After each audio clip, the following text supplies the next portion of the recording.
Thank you very much. With my presentation, I will continue this very interesting conference where today and yesterday we talked a lot about the development of nuclear energy, about its role in energy transition and net zero emission goal and reaching other very important goals.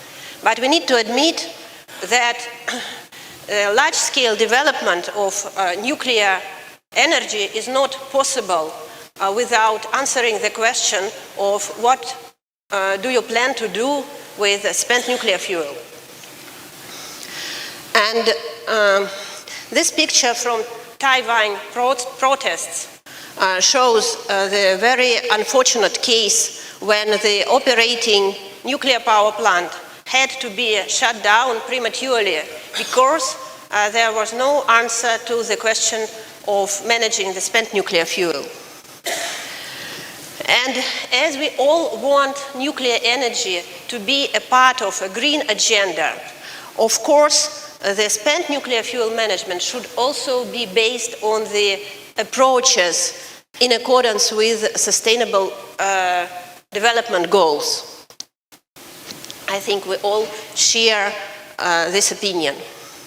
So, and it is very important in this case to exchange the information and experience and to develop the international cooperation in this area in order to implement the best practices. And I would like to speak a little bit of Russian experience and what we are doing in Russia in this regards. So, Russia has 30 gigawatt of installed capacity, and all spent nuclear fuel from our nuclear power plants is being transported from nuclear power plant sites to the centralized facilities of spent nuclear fuel management. We have two such facilities.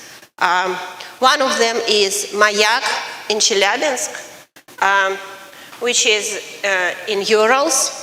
And this is the reprocessing plant which operates since 1977. So for almost 50 years, this plant reprocesses spent nuclear fuel on a commercial size basis, so on industrial scale. So this site also has centralized wet storage facility.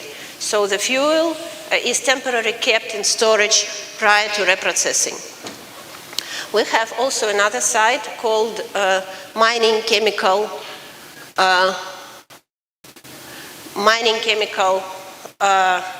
combined plant, which is in Zheleznogorsk. This is Siberia. Here, the new reprocessing plant is being constructed. So its design capacity is 250 tons. It is planned to be commissioned in 2026. So we called it Pilot Demonstration Center. So besides the construction of the new reprocessing facility, so this MCC site has also centralized storage facilities. It has centralized wet storage facility and centralized dry storage facility of a vault type. So the national strategy in Russia is to reprocess and to make use of valuable materials which are in spent fuel assembly.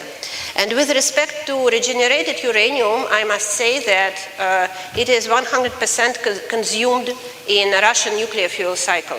That means that with respect to uranium, the cycle is closed already. So, but we are not only dealing with Russian nuclear power plants. We have a wide experience of our international cooperation. So 18 countries have sent their spent nuclear fuel for reprocessing to Russia. So you can see the geography. And among them are both research reactors and commercial nuclear power plants. So this means that we have a wide experience of international logistics and regulatory aspects of these very complicated international projects. So the philosophy which is underlying the idea of reprocessing is to use the valuable materials contained in the spent fuel assembly, because more than 97% of used nuclear fuel can be further reused, because this is uranium and plutonium. This is a well-known idea. Usually one of the obstacles on the way of large-scale employment of reprocessing is the question of waste. High-level waste is accumulated after the reprocessing, and humanity also needs to answer the question what to do with this. So, and I would like to say that this is the aspect where Russia develops and advances is its reprocessing technology currently, because we are trying to develop the route of partitioning and transmutation. So the idea is that high-level waste will be partitioned, divided into fractions. So the one fraction is mainly composed of cesium and strontium isotopes. It is hot but short-lived. And in 300 years, it actually decays to the activity of uranium ore. This means that this fraction doesn't need a deep geological repository for the final disposal, and it's very important. And another fraction is a long-lived fraction composed of minor actinides, and these very special materials, in our opinion, can be burned in fast reactors. And you know the Russian fast reactor program is developing, so BN-800 is operating, and BN-1200 is planned to be constructed by 2035. So the adopted strategy is to use minor actinoid in a fuel matrix for the fast reactors. So, and this is the basis of the product proposal which Rosatom makes to our customers who are contracting a nuclear power plant new build. When the customer asks, what would you propose to do with the spent nuclear fuel of our future brand new perfect nuclear power plant? So one of the proposals is you can send your spent nuclear fuel to Russia for reprocessing. Of course, we would need to send back the radioactive waste, because it is commonly adopted in the world current industry standard. But you will only get the short-lived fraction, which is of cesium and strontium, which you can storage in the near surface or intermediate repository, and your country would not need to construct a deep geological repository, which is, as you all perfectly know, very expensive and technically very complex site. And the long-lived fraction of minor actinoids will stay in Russia for further burning in fast reactors. And useful products like uranium and plutonium can be consumed either in the fuel cycle of the customer, if the customer is prepared to do so, or in the Russian nuclear fuel cycle. So that is the basic proposal which we promote. You may ask, what is the current status of the development of this very beautiful picture? I should say that there is an approved strategic plan inside Rosatom, supported by finance sources. And in 2023, we have received the vitrified samples of short-lived fraction. By 2027, we are planning to have a certified cask, a package, for a short-lived fraction, and it will be filled with the waste and will be put for the monitored reference storage. And by 2030, we plan to have an industrial scale installation at one of the at one of our reprocessing plants, so to implement this technology. And we really need to do so because we have already undertaken obligations with respect to one of our customers. It's Belarus. You know, the Ostrovets nuclear power plant is put into operation, and the spent nuclear fuel from this plant will be managed in accordance with this concept which I have described. So in 2019, government of Belarus have adopted the national concept of spent nuclear fuel management based on this approach. And last year, the intergovernmental agreement between Russia and Belarus was signed, so it is our obligation now to really implement this technological solution. Next question is usually asked about the economics. So all this sounds very beautiful and interesting, but people would like to know about the figures.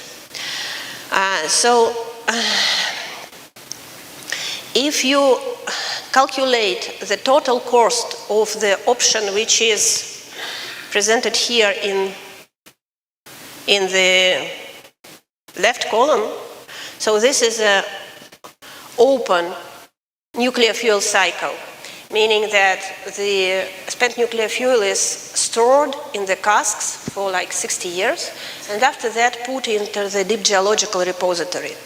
If you frankly calculate all the costs associated with this option and take it as 100%, then the options of reprocessing will be more economically efficient.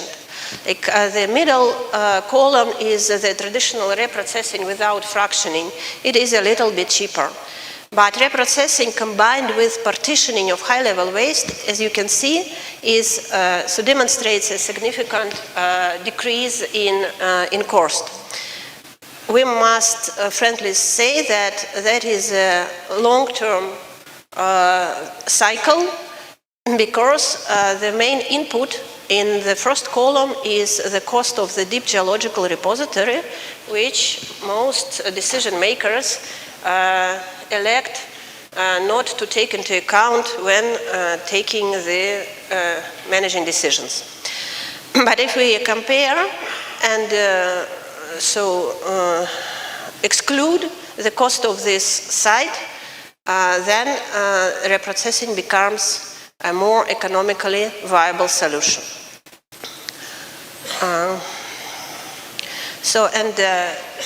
The summary of my presentation is that we really need to talk and discuss the issue of spent nuclear fuel, because this issue will be asked by the public, by the regulators, and by decision makers. We cannot escape this topic. And one of the options which, in our view, is very effective is reprocessing combined with partitioning, because it allows to recover useful material and further use it, and to manage the waste in an economically efficient and, what is very important, a sustainable way. And the international cooperation is highly welcomed by Rosatom, so we invite participation in any form. You can just, if you want, you can just monitor and witness the course of our R&D, so you are very welcome to come and become an observer to this process. And so the joint R&D and commercial cooperation is also very much welcome. So my presentation is shorter than it was planned, but I think I followed your instruction. And if any questions exist, I would be happy to answer. Thanks, Mrs. Elena.